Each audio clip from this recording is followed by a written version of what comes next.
So I'm here with Mike Heatwole of the Pebble Partnership in Alaska. Thank you for joining me and stepping up to the line here at Mining and Energy Expo. Better in Our Backyard is sponsoring this. They've asked us to be here today and have some of these conversations. And so greatly appreciate you taking the time and investing in this conversation with us. Thanks for the invitation. And that's a fun part about this is Better in Our Backyard, I think, is just such a great theme for an organization to begin with. I agree 100%. Yeah. I think in their name, it encompasses everything that they're about and what the American people and the world need to understand about mining here in the United States. Yeah. I mean, we have a choice in our society, where these minerals are going to come from, and we'll get into this, a little bit more. But in the United States, we have a higher environmental ethos, and people get that intuitively. But then we also have a higher standard for worker protections, right? So the guys that are coming to our mine sites or our other industrial sites, we're taking care of them. There's a reason we have an OSHA and things like that don't exist. Several years ago, it came across my feed to look at what Apple was experiencing. They call it the iPhone's cobalt problem. Yeah. And so you Google that and you see the kids that are going, deep into these tunnels to get the cobalt that's ending up in your kids, right? So we don't allow that in the United States. And so when you say better in our backyard, better environmentally, better because we're not having kids doing the work, and better protections for our workers, among many, many other things. Wow. So, Mike, you've been involved with Pebble since 2008. Long time, yeah. I think a lot of people don't realize. I was just having a conversation with Kathy from Twin Metals just a few minutes ago, and she was talking about the time investment and how miners in the industry are legacy thinkers. Yeah. Because you have to be. You have to be. Do you need me to have them adjust that for you? Just going to move it up a tad. I feel like I'm leaning over. I think it's all right. Can you adjust that for him? So if you're listening here, we're having technical difficulties, and because we're a real and authentic podcast, a newbie error. You get to hear it. This is Mike's very first debut into the podcast world. Yes. I'm impressed. There we go. That's good. Thanks. That's good? All right. Yeah, so you're talking about the longevity. We have a sister project in Alaska called the Donlin Gold Project, and they're similar to us. They've been at it now for 25, 30 years, and a lot of these larger projects just take probably too much time. Yeah. But there's the whole exploration end of the phase, and you got to figure out, do you have enough material there that justifies getting into permitting? Then you get into permitting, and that can take a long time. And then in many cases, you're then involved in litigation. And so to get from discovery to the first pouring of the metal that you're after on some of these larger projects can be a very, very long time. And it takes a level of commitment. The person said it very well. Yeah. Well, I mean, that legacy thinking, I think, is something that one, you have to think outside of yourself. You have to think, because you're probably not going to experience the benefits from it that you would hope to. And it's really about others in a way. And I don't mean to make it overly noble, but the reality is a lot of what Better in Our Backyard is doing, what you're trying to do with Pebble, what they're trying to do with Twin Metals, what they're trying to do, it's about caring for our communities, caring for our environment. Like, I think one of the things that is shocking to me is how intense it is, and I don't understand. So, there's the environment aspect, there's the child labor aspect, and you are far more educated than me on all the other things, but it's why we are not doing more of a push to be doing this stuff where we have those regulatory things, where we have those things in place to protect children, to protect the environment. We need to be focusing more on that. Well, I think there's so many paths you can take on this particular piece, but it really strikes me. You're familiar with some of the conversation now about the so-called abundance agenda, right? Ezra Klein and Derek Thompson have a book out, and their whole premise is that to fix big issues in our country, we have to get more sanity in the regulatory environment. Yeah. And for those of us who have been in the resource community for a long time, it's finally others are seeing the challenges and the impediments to getting stuff done. So when you say better in our backyard makes complete sense and we get it, the hurdles we have in front of us many times are self-inflicted because of the exploitation of our permitting process by people who just want to stop. Yeah. Instead of trying to figure out how do we collectively get to a decision that moves this forward to the benefit of all of us. Yeah. Well, so I have a question for you, and I don't know if I want to ask it because it honestly scares me a little bit. And since we don't edit anything, it's like, maybe I don't want to know the answer. Are we too late? No, because... Tell me why. It's a great question. I'm a big fan of the founding of this country. Come on. I spend a lot of time reading, America being this idea that how we got here, tremendous. A lot of works and challenges along the way that, I think are important for all of us to know. But it's that hope and faith that I have in our founding and our journey here that tells me, yes, we can move forward, provided that we all have a collective understanding that where we're trying to go. Yeah. That might sound a little Pollyannish, but I'm an optimist at heart, and I try to believe that where we're going is the right place. Yeah. So there are big problems in our country, depending upon how far we want to go down different paths here. We have monster problems in our country that need to be fixed, but I think if you and I sat down and looked at 10 of them, we'd be surprised at how much we actually have in common on trying to resolve them. And it's not that different within the resource space. There are people who will say, no, under any circumstances do we want to have any kind of development. And I always like to challenge that a little bit and say, okay, well, if you're no under any circumstances, that means you're going to take the pledge to not have the next iPhone that comes out, or your laptop computer, your chromoly bike. You pick your thing. It came from a hole in the ground somewhere. Yeah. Right. And do you want to have it done here in the United States, where we have absolutely the best? If we just started talking about it, the environmental and worker safety protections in the world. Or do you want to turn a blind eye? And I actually think some of them want to turn a blind eye and have these materials coming in from jurisdictions that don't share our values. Yeah. Well, and I think that's something that we as a country, as a people, we need to open our eyes to it, and we need to step up to the line, and we need to be like, you know what? No, I'm. We call this podcast The Line for a reason, because we believe there is a line, and I think that when we draw lines around things, we bring clarity and we bring intention to a project or to a situation. Mm-hmm. And we have to do that in order to be effective. And the reality is, let's not ignore these things. Let's make it, because when we do that, then the other thing, and to your point, I'm an optimist as well. And I love the American experiment. Yeah. I love what our founding fathers did, because people would have said it's impossible then to be where we are now. Yeah. And I think that's an important thing to remember. The reality is, you can't always look at these things and be like, oh, well, that's not possible. I might as well not even try, because it's just not true. And history bears that out. And that's why history is so important. Yeah. And it's like, as a country, as a people, when we do those things and we hold the line and we bring things up to it and we're like, you know what? No, this is not okay. The reality is that affects the rest of the world.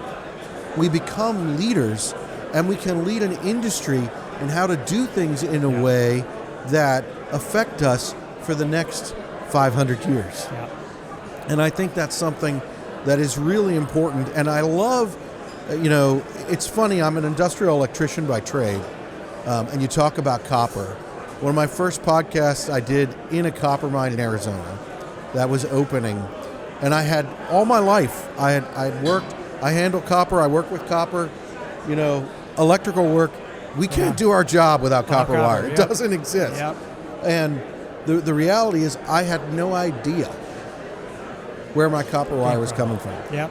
I had no idea, and then I had no idea what the effects of that were.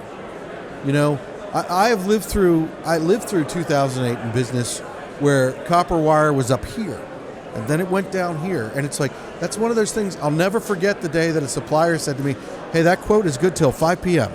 And I was like, what? Yeah. But that's the reality. And what you're talking about is not only enforcing and bringing into some things that communicate our values to the world. And listen, if there are values, then we need to live by them. Yep. You know, in our organization, we hire and fire based on our values. Yep. And so we should expect the same thing of us as a country. It's like, well, listen, if these are our values, then that costs more. That's okay with me. You know what I mean? Fair point. Yep. That's what it needs to be. And because otherwise you're looking very short term, especially, you know, we're not living on Mars yet. So we have one planet. Correct. And we need to lead in that. And you touched on something I think is really important. Encourage people to do a deep dive on their reliance on copper. I get to speak to a lot of high school classes in my job, and that's one of the things I point out is that, you know, without copper the lights don't come on, but you know, it's got antimicrobial properties. If we want to have, you probably heard this from others already, if you want to have renewable energy, we have to mine a lot more copper. I heard a statistic the other day that the manager of the Escondida mine in South America said to meet the world demand as we know it, and this is a couple years ago, this is the largest copper mine in the world, we need 14 of these to come online to meet it. I got another one that I'm going to share in my presentation tomorrow from the World Bank. It says, you know, as a society, we need to mine in the next 25 years the amount of copper that we've mined in the previous 5,000 years. 5,000. Yeah, we've been mining copper for 5,000 years. It's something like 550 million tons of copper, 85% of which is still in circulation because it's highly recyclable. But in order, this is just to meet the demand of renewable energies. And the study, or the graphic I have, was before you bring in the impacts of Bitcoin and AI, which is, you know, are going to drive the energy capacity. Insanely, yes. You know, electric cars and all the substations just take a tremendous volume of material. And I don't think most people have a grasp on it. And, you know, to bring us back to where we are, we need more organizations like this that are constantly talking, especially to our kids, about, you know, where are all of the materials coming from? The Alaska miners have a great bumper sticker that says, if it can't be grown, it has to be mined, or, you know, some variation of that. And it's so true, right? If you grow it, wood to, you know, build your buildings, or it has to come from a mine of some kind, sand and gravel, you know. That's the truth. All of it. I mean, all of it, like this phone, this cup. Yep. I mean, the table, everything. Yeah. There's another funny one. A guy in England, it's called the Toaster Project. You can see it on YouTube. And he decided he wanted to try to make his own toaster. And he had to find all of the component parts and went out, you know, and he had to forge this, and, you know, and it took him forever. And it was just a bit of a study on where it all comes from, but also you know, just where we've come in our ability to manufacture stuff and all the incredible works of our industrial society. That's crazy. Mike, I gave you a heads up before we got started. And I love what you're talking about. Clearly you're passionate about it. Clearly you've been doing it for a while. Yep. But that makes you an expert in it, and it's very easy for you to share things that we need to know. And I think that's something that, I mean, that's why we're sitting here having this conversation. Better in Our Backyard is investing in this conversation for the American people, for the mining industry. I mean, as much as I would love to travel around the country for free, I don't. And they believe in what this is and what we're doing. Yeah. And so I love what it is that you're talking about. I love the things and the way that you're articulating it and communicating it. It shows your experience, and I think that's important. Thank you. So what is a tool or a piece of gear that you cannot live without? So that's a great question. Don't say copper. No. You'll laugh. So I'm a runner and love to run year-round. My headlamp. Really? So I'm going to use that because for me, where I get recharged, so I run in the middle of winter, you know, 0 degrees, go outside. Yeah, you're from Alaska. I'm from Alaska. You know, dead of winter, it's dark. Yeah. The Fat Tire bikers set all kinds of trails for us out there, and take my dogs and put the headlamp on, and it lights up the path that I get to go out and run in the crisp, cold air. Come on. And you see the light refracting off of the snow and the ice crystals in the air, and it's magical. So I would be hard-pressed to be able to do that without my headlamp. And other gear that fits into all of that is really around running, which is my other passion. I could also make a plug for Yeti mugs, because I like my beer to be cold and my coffee hot, but we'll leave it at that. I love it. Well, I think that you touch on something there with your one thing that is really important is recharging. Yep. I think that we can get caught up, especially in the trade world, in the blue collar world. We don't realize how important it is to rest. I've learned this since being in more of the creative space. A lot of some of our team's greatest creativity comes after they've had a time to recharge. Yeah. And I think we're all creative. I don't think that the only creatives are the ones behind a camera. I think that we have been created in that way, and we all have the ability and the desire and the purpose to be creative. And so the only way that I know to do that effectively is to recharge. If you keep going and going and going and you don't recharge like that, the reality is you're going to burn out. Yeah. I mean, you have a headlamp. I assume it takes a battery. It does. I have to recharge it after 2 uses. Exactly. Exactly. It has to recharge as well. And even for all of the running that I do to recharge, I also have to take rest days myself, because it's, have to let my body recharge in a different way. Yeah, I think that's something for me as I've gotten older. I wish that I would have learned that when I was younger. Because I used to be like, well, I'm just going to push through. My wife has been huge in letting me know that I need to chill out and recharge. So she's pretty good about that. So tell me about Pebble. Sure. Like a lot of people you say know you from the Pebble Partnership, the Pebble Project. Yeah. Tell us what that is and what you're doing there. You bet. So to begin, it was discovered in 1987 by some geologists with Cominco, Alaska, now Teck. They were looking primarily for gold in a place in Alaska, in southwest Alaska, about 200 miles southwest of Anchorage, Alaska, and about 15 miles north of Iliamna Lake, which is one of our largest lakes in the state. And in the early 2000s, those leases were acquired by a company called Northern Dynasty, and they were looking for more than gold. They said that we think that there's more here based on Sounds like a great tagline. They were looking for more than gold. Right? Yeah, no, exactly. And they determined that there was quite a bit of copper, undertook a very extensive environmental study and exploration and engineering program, attracted the interest of a major mining company called Anglo American in 2007, and that's when I kind of come on board. So Pebble is what we call a polymetallic mine: copper, gold, silver, rhenium, and molybdenum. The rhenium and molybdenum come together. I got to keep that straight in my head. All in very significant quantities. Pebble in the copper, which by volume and value is really what the play is the largest undeveloped copper prospect in North America, if not the world. So a very significant contributor if we could bring it online to meet our needs for copper.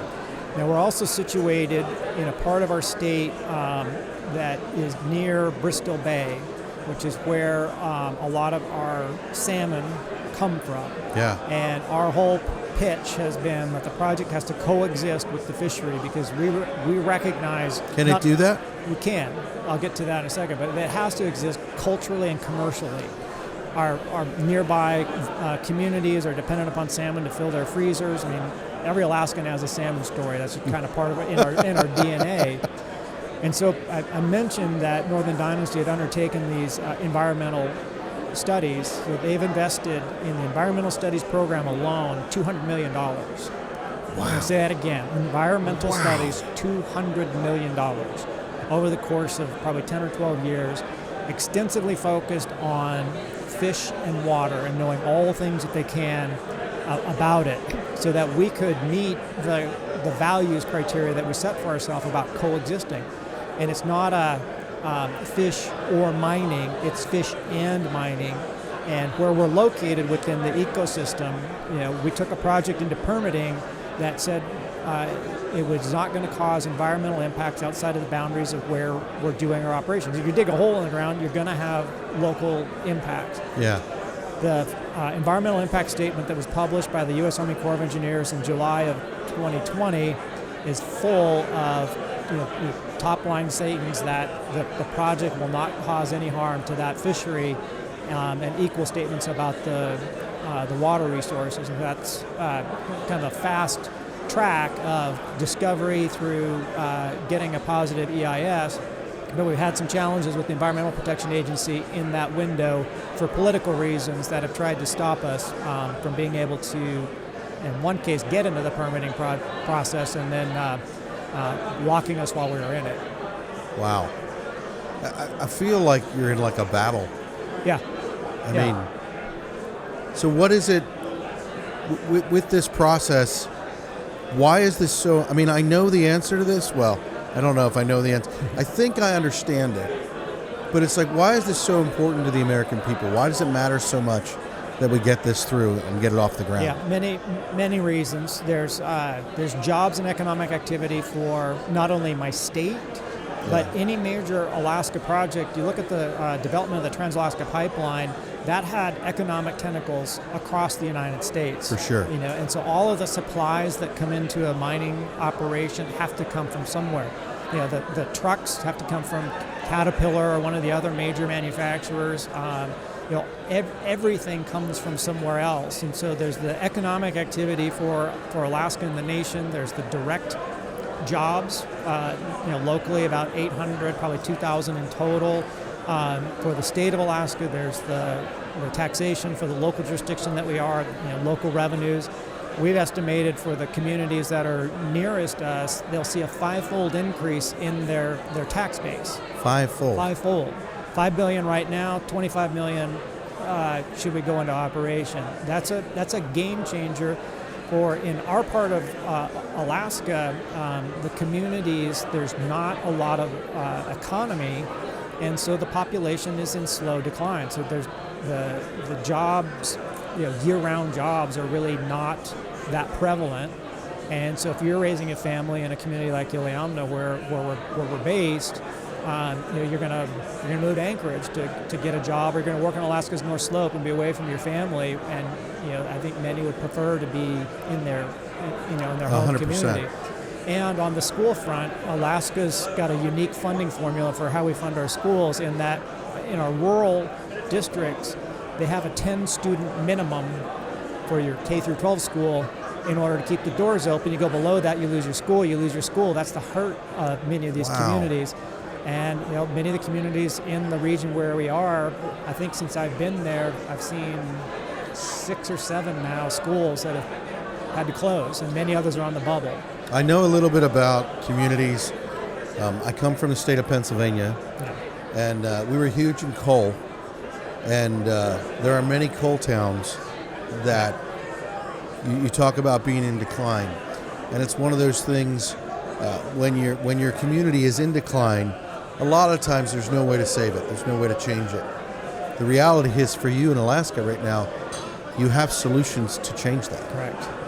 And that's huge. And it's not something that we should ignore as Americans, as Alaskans, as Minnesotans. Like, these are not things that we should be ignoring, especially when it's right there. Jobs, people throw around the term jobs a lot without really, I think, fully appreciating what does a job mean to somebody. Yeah. So I got 2 stories I want to share. One, come on. The EPA administrator... for your first podcast, you're doing great. Oh, thank you. Gina McCarthy came to Iliamna, and one of our employees, I'm not going to name her, but she's waited in the back of the room, really not comfortable speaking publicly. But at the end, she said, "I really have something I want to say. Without Pebble, I'd be on welfare. Wow. And I want to work because it gives me pride." Come on. Come on. You listen to a story like that and you say, let's get her a job, right? Absolutely. Another one, I'm going to also not use the name or the location, but there was a kid on one of our drilling rigs. I'd bring stakeholders out, we'd fly the helicopters in. He wanted nothing to do with what I was doing. Yeah. Right, so he'd go and hide in the smoke shack and wait for us to depart.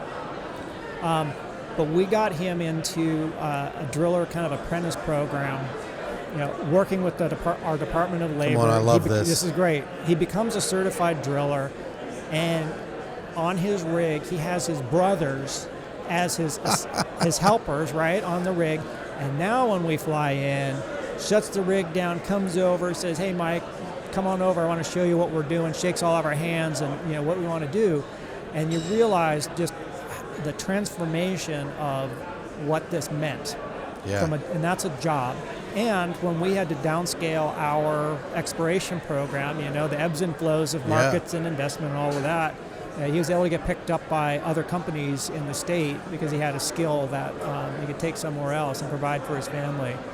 And many of the folks who were working for us in our heyday, they're supporting 2 or 3 families on just limited income from our exploration work. And so when I hear people throwing around, jobs, I want you to pause and really understand what does meaningful work mean to a person and their family. I love that meaningful work because I think that's what the skilled trades are about. Absolutely. I love hearing about him and him learning that skill because one of the things that my father said to me when I was growing up, and he said, learn a trade because no one can ever take that away from you. And so it's like, you might have downsized, but he can take that trade anywhere. Yeah. That's something that you've given him that he has for the rest of his life. Correct. And even to the young lady that you talk about, and she's like, I want to work, it gives me pride. Yep. I actually think that's something that we are wired for. We need to do that. And when we do that, it does something in us that it's like, it's good to be proud of what you do. It's good to be making a difference. Yeah. And for the men and women that Pebble is affecting in that way, not to mention, you're only affecting them like this much right now. Correct, yeah. And we're just an exploration project right now. Exactly. We're what's called advanced exploration. So that just means we're in permitting. What? Yeah. Well, and I know I sound like a broken record with this, but the permitting process is insane. Mike has been doing this since 2008. That's almost 20 years. Yeah. That's crazy. And you're not active yet. Not active yet. Now, in fact, right now we are in the throes of litigation with the Environmental Protection Agency because of the political whims of the Obama-era EPA and the Biden-era EPA. We got a window in 2016 until 2020 to get our project into permitting and through the permitting process. Yeah. Only to have the project, in my words, arbitrarily vetoed on a use of the Clean Water Act that we don't believe it was intended to do. It's very frustrating, especially when I don't think the American people realize how that affects those families and those people in those communities. Right. And clearly, you guys live there, so you care about doing it right. It's your backyard. Yep. No, Alaska is it's a truly special place. We moved up when I was a kid in the 1970s. I left to go to university when I was 18, thinking I would never come back, and that worked for about 5 years out of college, and just felt the call to come home. And I love the ability to get out. As I mentioned, I'm a runner. Yeah. The foothills behind Anchorage. Alaskans enjoy the environment around them, and we want to demonstrate that we can have both. We can have economic activity and an environment that we get recharged in. We go fishing and hunting, and using your ATVs and everything in between. Wow. If you want to get outside and get active, it's the greatest state in the union to do it. But I know I'm in Minnesota, so I'm not going to go too far down there. Well, we don't typically do our podcasts here in a hotel. We typically do them on site, on the job sites. I've never done a podcast in Alaska. Just inviting myself to your backyard. You come up to our backyard, we'll have a conversation. What happens if Pebble is still where it is today, 5-10 years down the road? What does that mean for the American people, for Alaskans? Well, there's a couple of things at play here. One, the minerals are there. Once you discover something, it's kind of hard to put the genie back in the bottle. So it's kind of a question of, unless you permanently change the land classification, at some point there's a potential for a mine there. But the nation needs the copper. We need the other minerals that are there as part of we need what that now. Correct. And the other part of it is, are we going to process these minerals domestically? Yeah.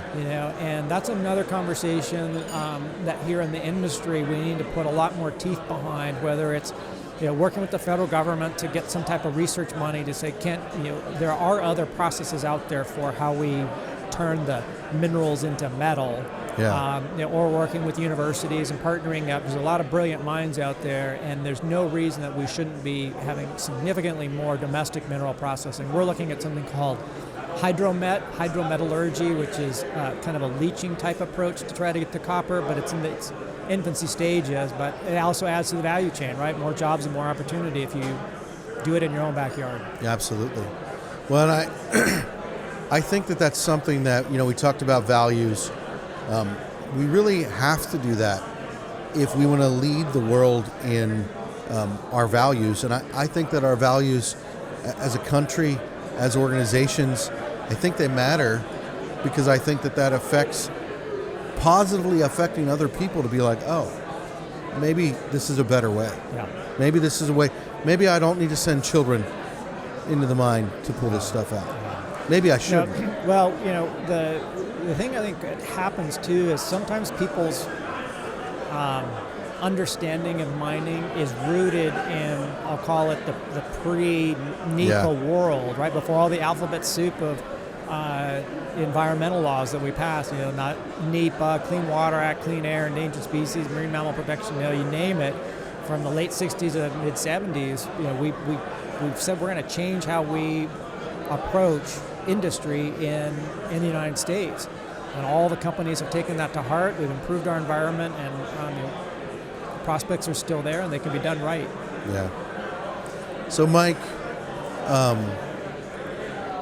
I talked with you about how we want to be real and authentic.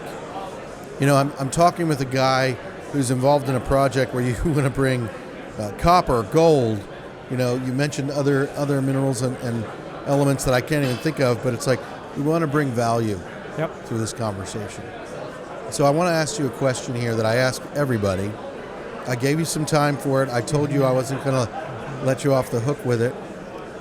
What is a mistake that you've made in your life and your career that you'd be willing to share with our listeners that they might be able to learn from, that they might not have to experience that? Yeah, it's actually a tough question to try to think of off the cuff, even though you gave me a little bit of time to work on it. But I'm going to amplify a skill that I think that we could all be better at, and it's listening.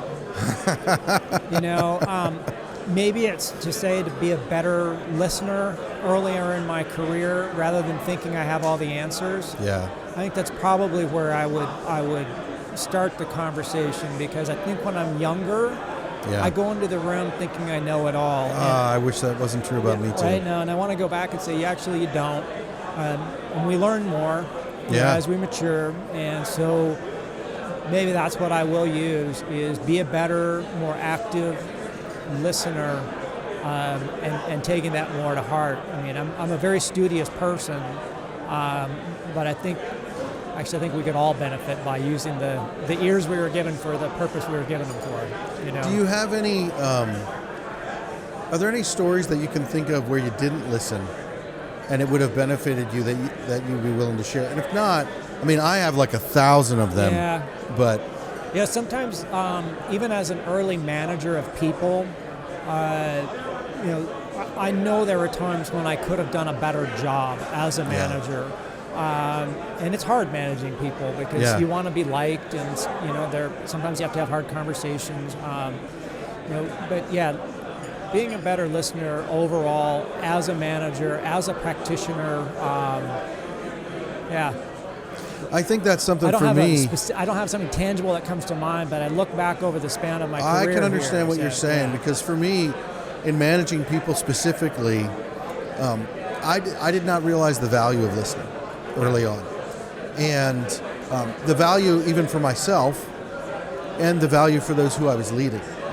And I think I used to think that, well, we got to get it done, we got to make it happen, and I don't want to miss that opportunity, I don't want to miss that time, so let's keep it moving.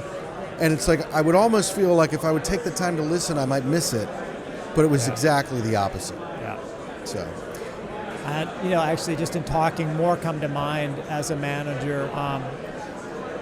Delegating more and learning how to delegate. Early on as a manager, I thought that I had to lead by example, right? Yeah. I'm going to work the longest hours, I'll just need to follow what I'm doing here instead of pausing and using the opportunity to teach and listen more. So, yeah. I think that's really huge, and I think that it's one of those things. I'm a big proponent of the power of team. I mean, we're here doing this conversation right now, and there's a couple of guys behind the lens right now that are making this look good, making it sound good. I couldn't do this without them. Yeah. And I have realized as a leader, it's like, well, I want to surround myself with people that we can become an unstoppable team. Yeah.